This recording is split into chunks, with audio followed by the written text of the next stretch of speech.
Wanamsambweni, salamu alaikum. Wanamsambweni, Mungu yu mwema na kila wakati. Sasa mimi nimekuja hapa kuweza kushindikiza mshindo. Katika harusi kuna yule anayeoa, anayeolewa, kisha kuna yule anayeleta mchele na kuna anayedondoa ule mchele.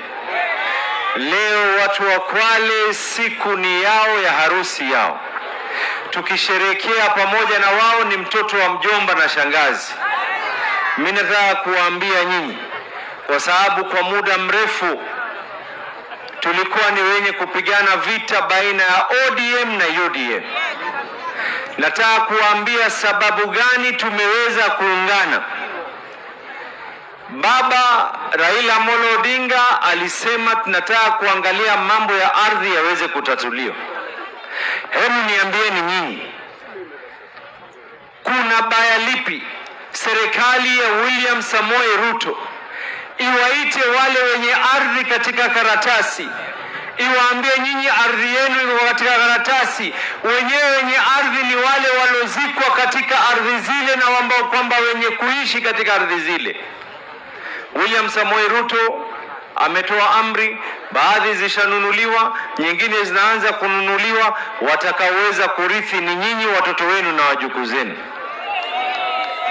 Kuna baadhi ya watu ambao wamekuwa katika uongozi miaka nenda miaka rudi. Hata hili pia walaliolea gere ndani ya roho yao. Hata hili pia walaliolea gere ndani ya roho yao. Mimi niwaulize nyinyi watu wa Kwale, hapa katika hii soko,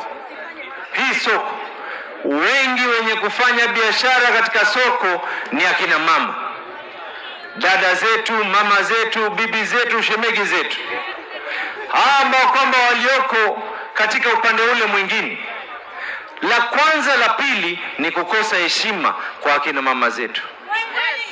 Yule mama Rachel juzi kwenda kuwekwa petroli na kuchomwa kwa sababu ni mwanamama kama wewe, lakini wameona hakuna lengine, kwa sababu mama amejitolea roho yake kuwa William Samoei Ruto, wakamweka moto. Leo yuko mbele ya haki na kuuliza, wewe ambao ulifanya tendo lile umepata lipi leo hii? Na kuna wengine ambao tulikuwa nao wameanza kushika zile tabia za upande ule. Gladys Wanga, kwa vile tumekubaliana kufanya kazi na William Samoei Ruto, matusi juu ya matusi juu ya matusi juu ya matusi. Hata hawa vijana wadogo wadogo hii Kenya, tunaona mambo ya jinsia, kina mama kuweza kuchapwa na kina mama kuweza kuuliwa. Hii yote wanaiga kwa ambao kwamba hawana mpangilio wowote.